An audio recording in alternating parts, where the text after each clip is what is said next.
Salut les amis, aujourd'hui on se retrouve pour un jour assez spécial puisqu'on va présenter une œuvre qui m'a littéralement bouleversé. On va parler de la supplication Chronique du monde après l'Apocalypse, écrit par Svetlana Alexievitch. Alors je vous préviens, dans cette vidéo il n'y aura pas trop de musique ni trop de montage parce que c'est un sujet assez dur à traiter, donc voilà, je ne pense pas que vous m'en voudrez sur ce coup-là.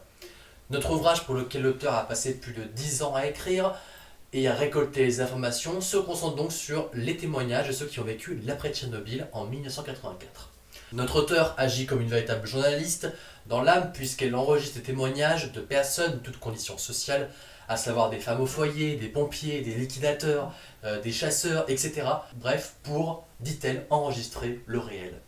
L'histoire qui l'a totalement bouleversée, c'est l'histoire de cette femme qui a perdu son mari, qui était pompier, et son enfant lors de cette catastrophe.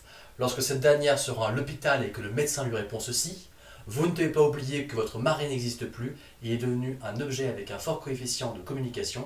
Ça, l'auteur ne l'avait jamais entendu, il est littéralement bouleversé.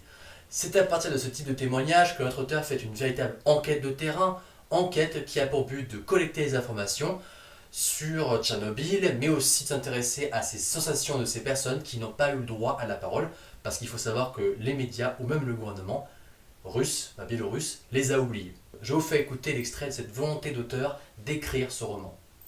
Quand j'ai travaillé sur ce livre, je me suis rendu compte qu'il y avait un problème d'espoir qui se posait. C'est-à-dire que l'homme a d'abord cru à la force, que la force pouvait le sauver. Ensuite, il a peut-être cru que la science pouvait le sauver, que le progrès pouvait le sauver. Et nous nous sommes rendus compte dans cette histoire justement que, in fine, il n'y avait que l'amour qui pouvait sauver l'homme. Vous savez, moi, quand je travaille sur mes livres, surtout sur un livre comme celui-là, je fais pas une collection d'horreurs.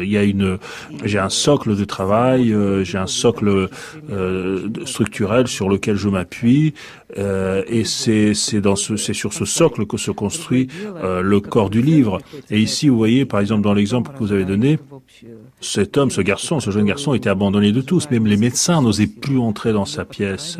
Même les médecins n'osaient plus finalement même parler de lui sans même le traiter. Enfin, il était totalement laissé totalement à l'abandon.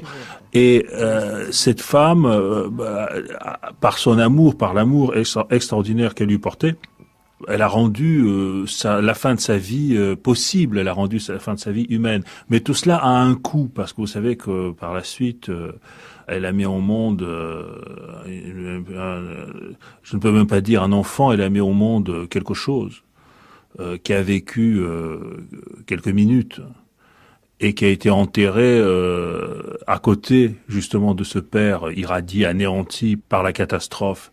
Donc tout cela a un prix et tout cela a poursuivi ce personnage, le poursuivra et nous poursuivra nous. Voilà, c'est fini. Je conseille cette œuvre à tous ceux qui voudraient s'intéresser à ce qui s'est passé durant Tchernobyl et de lire ce roman. Croyez-moi, il vaut le coup parce que tout le monde mérite de savoir les conséquences qu'il y a eu là-bas. En tout cas, moi, personnellement, j'en ai énormément appris et je pense que vous aurez la même impression que moi. C'est fini, je vous laisse, prenez soin de vous parce qu'un lecteur averti en vaut deux.